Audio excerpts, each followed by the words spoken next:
Komunikasi, Pengembangan Pembangunan Pariwisata, dan sekaligus juga sekretaris dari Pak Ketua Rian Mao selaku Asosiasi Desa Wisata. Pertama-tama saya ingin membacakan daftar hadir peserta. Saya ingin mulai dari instansi saya sampaikan, ada dari Remdek, GMI, YS, Dapur Sumba, Desma, Mario Hotel, GMKI, GMI, Ramdek, Sumba Adventure, Rumah Budaya, MD Resto, Asidewi, FKP 2, BEM Estikip, Pemkri, WLF, HPI, Dispar, Jeff Course. Baik, Bapak Ibu peserta forum yang kami hormati, itulah tadi daftar hadir Bapa, Putra, dan Roh Kudus, Bapa yang Maha Pengasih dan Penyayang, puji dan syukur kami panjatkan ke hadapan hadirat-Mu, karena begitu besar cinta kasih-Mu yang telah Engkau nyatakan dalam kehidupan kami. Ya Bapa yang Maha Pengasih dan Penyayang, kami bersyukur atas nafas kehidupan yang Tuhan masih percayakan kepada kami. Saat ini ya Bapa, kami hamba-hamba-Mu hendak memulai kegiatan kami.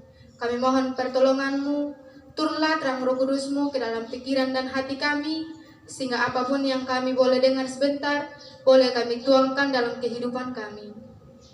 Seluruh rangkaian kami hari ini Tuhan, kami pertaruhkan dalam tangan kasih-Mu. Doa ini kami sampaikan kepadamu ya Bapa, lewat Putra-Mu Yesus Kristus, kini dan sepanjang masa. Amin. Dalam nama Bapa dan Putra dan Roh Kudus. Pikiran kita untuk bisa melangkah, mau membawa kemana kita punya pariwisata ini begitu.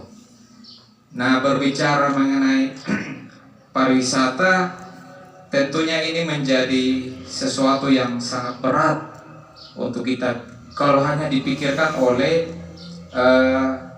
contoh desa saja atau pemerintah saja atau hanya pelaku bisnis saja. Nah, makanya forum ini menjadi sangat penting untuk kita bisa berkolaborasi, pentahelix. Nah, pentahelix yang dimana itu ada perannya akademisi, ada peran pemerintah, ada peran pelaku bisnis, komunitas. Bagaimana kita melihat pariwisata kita ini begitu. Nah, dan saya katakan bahwa masih gratis. Nah, gitu. Masyarakat itu belum mendapat apa-apa dari situ. Nah, jadi ini menjadi PR besar bagi kita semua. Bagaimana kita menyatukan berbagai pikiran kita agar kita menjadi lebih siap. Kita berbicara sektor pariwisata, tentu ini menjadi sektor yang paling besar juga menyumbangkan devisa bagi negara. Nah, juga sebenarnya ini juga harusnya bisa menyumbang pendapatan besar, itu baik bagi desa maupun pemerintah daerah. Tetapi ini belum terjadi. Nah, itu karena kalau kita melihat bahwa Sumba ini sudah banyak kelebihan sebenarnya, banyak kelebihan yang sudah bisa membuat wisatawan itu penasaran datang di Sumba. Tetapi dari segi kesiapan kita ini masih benar-benar belum siap. Nah, jadi oleh sebab itu pertemuan kita dalam forum ini tentunya ini menjadi momen. Saya melihat bahwa saya juga belum lama ada di forum ini, baru 2 kali, tetapi saya tidak pernah melihat ada forum-forum lain lagi yang bisa menyatukan berbagai pemikiran tadi.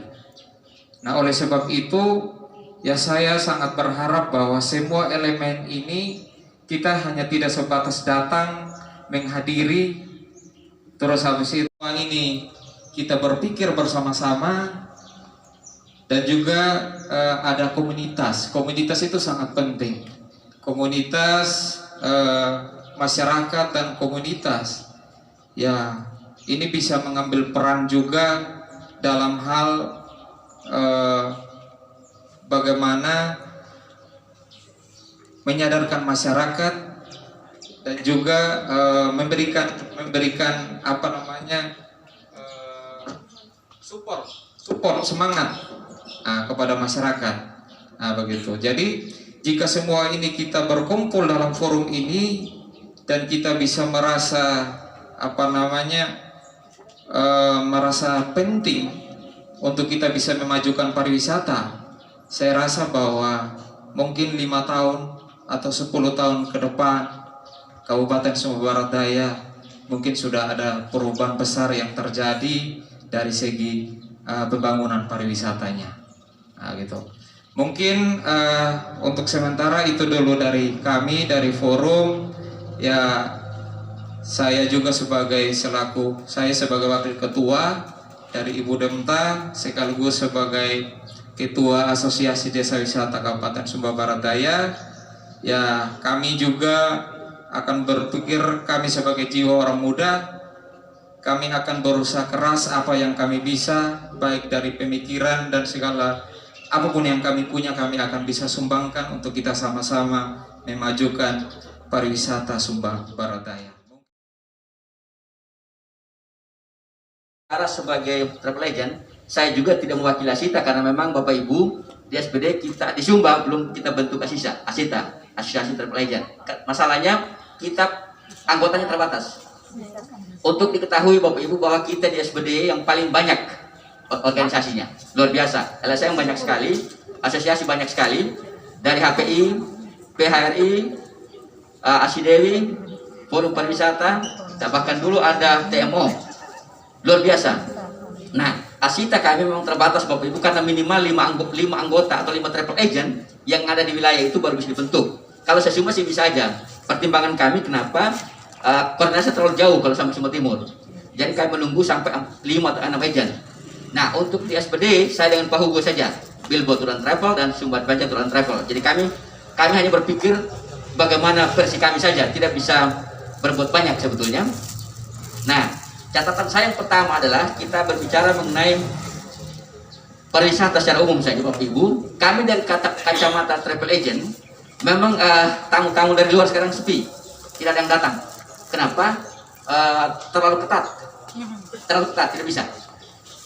Jadi harapan saya sebagai travel agent, pertama, forum ini memang harus punya bargaining yang bagus.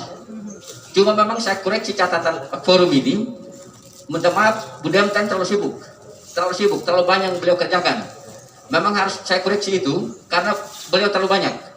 Jadi tidak akan punya waktu banyak untuk dia concern memikirkan itu. Sementara sangat strategis forum ini, CSBD, strategis sekali. Ini saya harus mengatakan itu. Memang pas beliau memang, cuman kondisinya beliau banyak tugas. Artinya, contoh sekretaris tadi, sekretaris harus double bekerja. Nah, kan kita banyak nih. Bagaimana caranya kita coba pikirkan kembali agar dia ringanin pekerjaan. Semua orang berkontribusi, terlibatlah di dalamnya. Sehingga kita diundang begini hadir semua banyak. Nah, kalau kemudian kita mewakili 5 organisasi, 1 orang. Bapak Ibu bisa bayangkan itu. Jadi penting sekali orang kedua Bapak Ibu untuk bekerja maksimal. Nah, yang berikutnya adalah memang dengan forum ini kalau bisa dia itu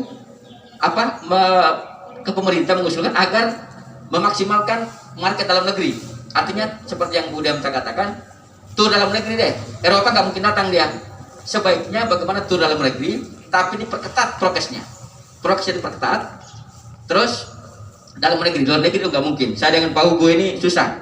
Pak Hugo ini jual ayam dan lain-lain. Saya juga jual ini kadang-kadang begitu. Nah, itu dari agennya, kacamata agen Bapak Ibu ya. Terus kerjasama Bapak Ibu. Memang kita di Sumba ini SPD kerja sendiri-sendiri, benar. Saya lihat itu. Kenapa?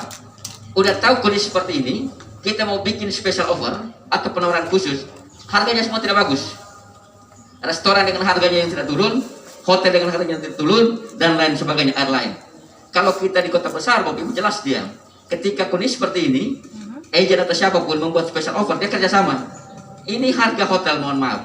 Masa harga online lebih murah daripada harga agent. Kontrak rate atau confidential rate. Tidak fair dia. Boleh dibuktikan. Ada banyak klien yang langsung ke hotel. Ada banyak hotel yang menghandle tour dan sebagainya. Kita tidak melarang itu. Tapi izin apa yang dia pakai hotel itu? Kalau pure dia mau travel, silahkan bikin izin travelnya. Izinnya, nggak ada masalah. Cuma izin apa yang dia harus pakai? Di medsos ada yang temukan itu.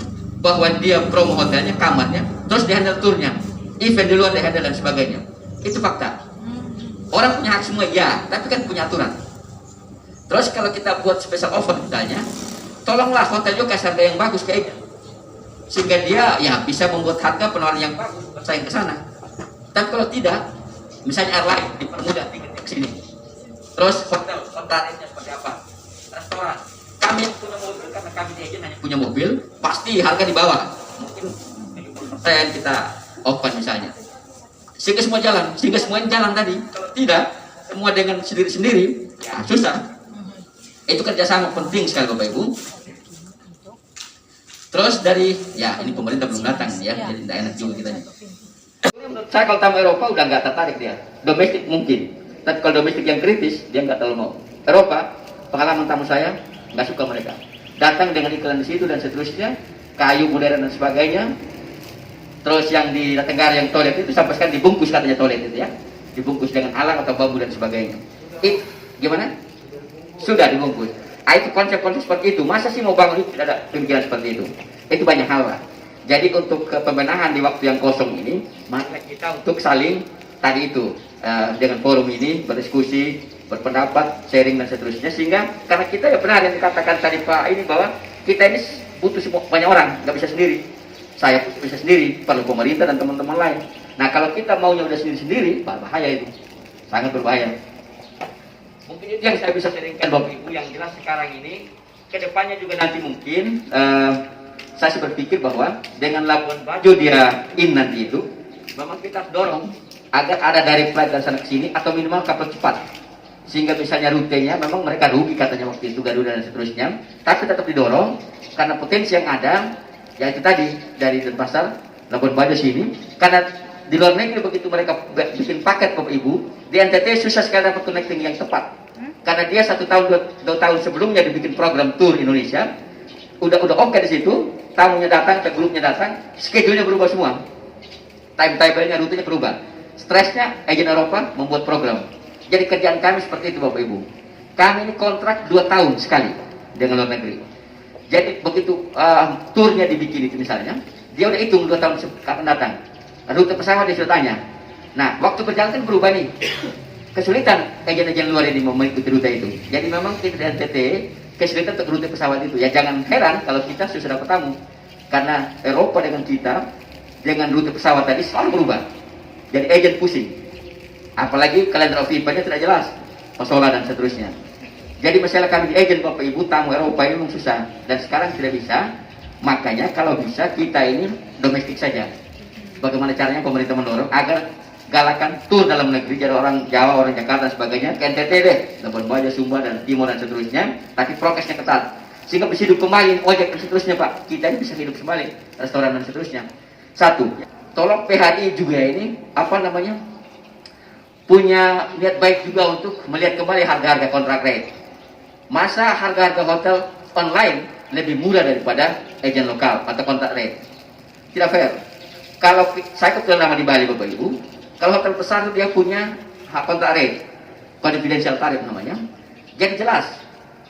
Terus kalau hotel itu melakukan tour misalnya, kalau di Selatan Nusa Indah dan sebagainya saat itu, saya lama saksi konter, itu di hotel itu dia ada agen yang kontrak di situ, sehingga semua tour dioperasikan sama agen ini. Bukan si hotel ini yang mengoperasikan tour. Coba bagaimana caranya, dia kemanakan profit itu? Laporan dia. Kalau agen jelas, kami 0,5% kita lapor penjualan. Minta maaf. Artinya hal seperti itu yang memang sulit ini untuk kita benahi. Misalnya Labuan Bajo, udah ketat sekarang mereka. Agen luar, guide luar, stop. Harus punya license. Makanya saya bilang HPI, tolong apa itu kartu anggotanya diperketat sehingga jelas. Kalau tidak, memang masalah ini kita tidak bisa stop karena orang semua bekerja. Dunia medsos ini susah kita. Orang bisa sewa mobil sendiri, guiding sendiri, jalan sendiri dan sebagainya. Bayangkan satu hotel punya restoran, punya hotel, punya tour dan sebagainya. Fair, ya haknya orang memang. Cuma tidak fair, kenapa? Hidup ini punya aturan. Cari izinnya, nggak masalah. Izin turan travel, izin lain-lain. Sehingga enak. Kita bayar pajaknya, komunikasinya enak. Banyak di medsos terlihat hotel berbintang itu, resort itu. Dia promo kamarnya, ada turnya dan sebagainya. Saya tanya di lapangan, oh dari hotel ini, tur mereka. Oke lah, haknya tamu mengatakan bahwa oh ya sama sewa mobil mau jalan. Fine. Tapi kalau dia profesional aja, oh ya silakan hubungi ini. Atau dia punya konter di situ, oh silakan hubungi mereka Pak. Dia hanya berapa persen dia bayar ke hotel. Kalau di bintang 5 di Bali begitu. Di kita itu tantangan, memang tidak bisa di stop itu. Tapi ini satu PR buat kita agar kita menata ini. Sebab kalau tidak, orang akan bekerja sendiri-sendiri. Memang di dunia global itu susah kita. Banyak memang yang tantangannya. Tapi ya itu dia. Jadi saya mohon kerja sama hotel untuk harga-harga itu. Ya kami agen harus seperti itu mengatakannya. Karena memang tidak ada banyak sel tamu yang direct booking. Karena kenapa? Dia lebih murah. Kalau namanya kontra rate atau confidential tarif misalnya, mestinya harganya di bawah itu. Sehingga menghidupkan agen lokal. Bagaimana Anda support agen yang di luar kota sana, Anda punya agen lokal di sini. Sementara kita makanya minta maaf sama buka rahasianya. Kalau ada agen yang tidak setia dengan hotel Anda, itu masalahnya. Percaya. Tapi kalau Anda deal dengan bagus dengan travel itu, percaya sama saya. Ini saya buka rahasianya. Kita juga agen ngapain terlalu percaya hotel Anda? Saya kasih tahu. Tapi kalau kita enak komunikasinya, tarifnya jelas, supportnya bagus, saya support Anda. Itu gampang sekali dipahami. Jadi tolong harga itu Anda jangan merasa kuat sekarang. Di Bali, amburadul. Di Bali dulu begitu, super power dia. Tapi ketika banyaknya dan sebagainya, ngemis-ngemis agent dia, restorannya tutup. Kenapa? Agent ini dia udah berapa dia bawa ke sana. Bagaimana Anda tutup agent ini setia sama Anda? Anda tidak setia dengan harga itu. Itu wajar. Itu rahasianya biar teman-teman hotel tolong kalau agent jadi kasih harga spesial yang enak lah. Harga online boleh. Itu harus saya sampaikan karena peran HPP hari ini saya tidak melihat signifikan sekali. Tadi itu dibentuk, tidak ada sama sekali program kerjanya. Apa di anggota, di stakeholder relasi tidak kelihatan dia. Saya memantau itu. HPI pun kemarin saya tegur mereka itu.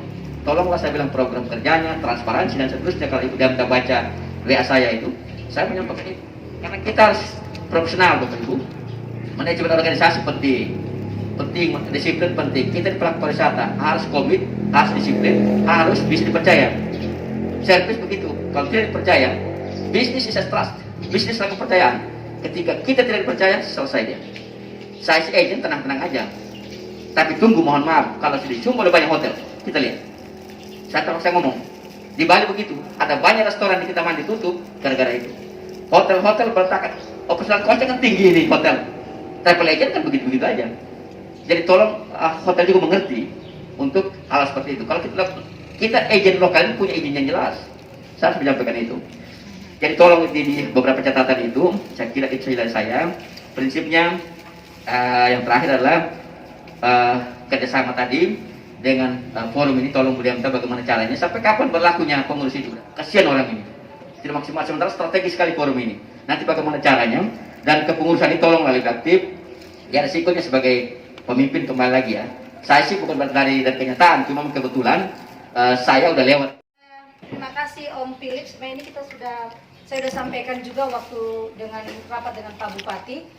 Jadi uang 6 miliar itu tahun lalu ya Mama ya?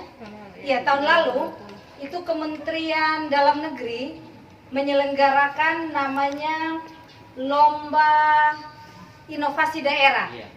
Lomba Inovasi Daerah, jadi bentuk inovasinya itu terkait dengan pandemi. Jadi ada 7 kategori. Kategori pasar tradisional, kategori pasar modern, kategori transportasi publik, kategori pariwisata, hotel, kategori restoran, kategori tempat wisata, satunya itu perizinan satu pintu. Jadi ada 7 kategori. Nah, Kementerian Dalam Negeri ingin melihat bagaimana pemerintah di setiap daerah mendesain inovasi daerah untuk 7 kategori ini. Tapi itu dilombakan. Yang paling inovatif itu dapat hadiah. Jadi kalau juara 1 3 miliar, juara 2 2 miliar, juara 3 1 miliar. SBD, jadi bulan Juni saya ingat 29 Juni itu kami jadi ada rapat bersama dengan Bupati, dengan Bapak Bupati. Lalu hari itu memang dibentuk tim, dan waktu itu Bupati menunjuk saya sebagai ketua tim untuk percepatan inovasi daerah masa pandemi. Sekaligus menjadi sutradara untuk kita mendesain. Bentuk produknya adalah video, durasinya 3 menit. Jadi dengan tour yang begitu, waktu kita cuman 8 hari ya. Saya dapat informasi 30 Juni, deadline-nya itu Juli, Agustus tanggal 8, video itu sudah harus diupload. Jadi dalam waktu yang singkat. Pakailah anak-anak Sumba itu yang sudah sekolah itu, pakai ilmu mereka, skill mereka untuk mendesain setiap destinasi wisata yang mau dikembangkan. Jadi tidak sembarang-sembarang lagi kita pergi ke Waikuri, kita lihat ada tulisan inilah, tulisan itu. Yang dari segi mata kita sebagai pariwisata maupun orang yang suka seni kayak apa sih ini begitu. Padahal kita bisa menciptakan. Jujur saja, saya waktu beberapa lalu tuh sempat kena tegur dari kepala Bapeda, karena kepala Bapeda juga dia dapat bocoran dari kepala Bapeda Sumba Tengah. Dia bilang begini, itu ada salah satu nih anak daerah di situ yang juara sayembara Tugu di Sumba Tengah. Kepala Bapeda cari-cari siapa, ternyata saya sendiri. Padahal saya anak SBD, karena saya tidak diberikan ruang apresiasi di sini. Saya lebih memilih mana tempat yang membuka ruang apresiasi buat saya mendesain di sana, dan kami juara 1 di sana untuk suara lomba Tugu Kabupaten Sumba Tengah. Jadi kalau bisa mama dorang ini dari Dinas Pariwisata melalui mungkin teman-teman dari forum bisa pendekatan bagi teman-teman dorang. Kami juga siap dari Kodukung sendiri siap mau berkolaborasi bersama forum ini, karena untuk tujuan kita bersama yaitu selain kebersihan ya pariwisata, maksudnya ikon kita sebagai Sumba Barat Daya itu sebagai kota yang kaya akan destinasi wisata tuh eksistensinya tetap bertahan seperti itu. Itu saja dari saya, mungkin sekian dan terima kasih. Nah itu hanya orang-orang yang memang bisa memikirkan beyond, melampaui di balik fakta realitas yang kita lihat. Nah itu orang muda sebenarnya punya ruang itu. Anak-anak arsitek, anak teknik sipil, lingkungan tadi juga ada kesehatan masyarakat, melihatnya, mengkombinasikan itu menjadi sesuatu yang berbeda. Nah wisata tur, wisata kota ini kan tidak tergarap. Padahal kita udah bahas dari berapa tahun lalu ya Om Philip dan Om Yus. Semua tergerak dari kita sendiri yang punya hati. Saya sendiri juga bergabung di Kareka atau dulu Jeruk Sumba dan sampai hari ini masih. Kami punya banyak sekali problem dan kami melihat itu, kami berdiri sendiri. Itu sebabnya kami tidak pernah melibatkan dari Regirums atau pemerintah untuk ambil bagian, karena terkadang pemerintah ketika kita buat satu event, kita ajukan proposal atau kita minta bantuan, mereka selalu bilang tidak ada dana. Tetapi ketika kegiatan itu sudah sukses, mereka datang untuk nebeng nama dan pengen dimasukkan di situ. Dan kami punya prinsip, kami menghindari untuk berhubungan dengan politik dan sebagainya. Itu sebabnya kami selalu berjuang sendiri. Lebih baik kami cari sendiri biayanya, kami cari sendiri keuntungannya, tapi kami puas dengan apa yang kami kerjakan, sekalipun tidak menjangkau semua, tetapi berdampak benar-benar kepada orang-orang yang kami jangkau. Terus yang berikutnya maintenance fasilitas. Jujur, saya agak sedikit prihatin. 2014-2012 ketika ke Waikuri, ekspektasi saya betul-betul bagus tentang Waikuri. Saya emosi dengan jalan yang super duper jelek, tapi ketika saya sampai, saya betul-betul langsung, oke, inilah surga tersembunyi. Tetapi semakin kesini, dan kemarin saya pergi lagi setelah balik, saya semakin melihat bahwa terlalu banyak sekali hal-hal yang tidak penting yang kita taruh di situ. Padahal Waikuri itu sudah cantik dengan dia sendiri, dengan apa adanya dia. Tetapi orang dinas pariwisata bikin yang seperti tadi itu, seharusnya kita butuh anak-anak Sumba yang memang arsitek atau teknik sipil atau planologi, mereka benar-benar paham itu. Bagaimana kita menjadikan ciri khas setiap objek wisata kita dengan kekhasan Sumba. Masa kita bangun gedung dengan gedung yang seperti itu, kita hanya bangun. Makanya kadang saya bilang, apakah dinas hanya mau menghabiskan uang untuk selesai bikin LPJ, laporan pertanggungjawaban, biar keluar lagi dana yang baru. Itu yang selalu saya pertanyakan dari dulu waktu Pak Christopher masih kepala dinas juga sampai sekarang saya kurang tahu yang terbaru. Dan kenapa kita tidak membangun tempat-tempat itu dengan fasilitas-fasilitas atau kekhasan Sumba? Saya tahu, saya sempat, ya karena saya punya teman dekat yang juga anak sipil. Dia selalu bilang ke saya, maintenance-nya yang susah, Jim. Kalau kita pakai bambu, kita pakai alam, itu berarti berapa tahun sekali kita harus perbaiki lagi. Itu kita harus cari bambu, cari alam. Sedangkan kita sekarang untuk bikin rumah alam, kita setengah mati sekali cari alam. Itu problem kita sekarang. Kita sudah kekurangan alam sekarang. Terus saya bilang, tapi kan kita bisa memasukkan unsur budayanya kita di situ tanpa harus betul-betul itu tembok total. Menghilangkan sekali budaya Sumba. Kita bisa ambil contoh, saya bilang, ya kita sama-sama kuliah di Jawa, Jogja, di Bali, atau kita di Bandung, itu kota-kota besar yang punya wisatanya bagus sekali. Mereka menggunakan saung, kayak contoh di Jawa Barat, saungnya itu dari kayu ulin, mungkin banyak teman-teman yang tahu. Kita bisa manfaatkan itu, pemerintah boleh mengeluarkan dana. Lebih baik kita buat. Forum kita ini FKP 2 atau FKP 3 kakak? P2. Forum ya, komunikasi pengembangan pariwisata. Oh iya. Oh nah ini penting ini. Karena ya kenapa saya bilang FKP 2 atau FKP 3, karena sekarang di suratnya sudah ada pembangunan kakak. Jadi apakah FKP 3, FKP 2?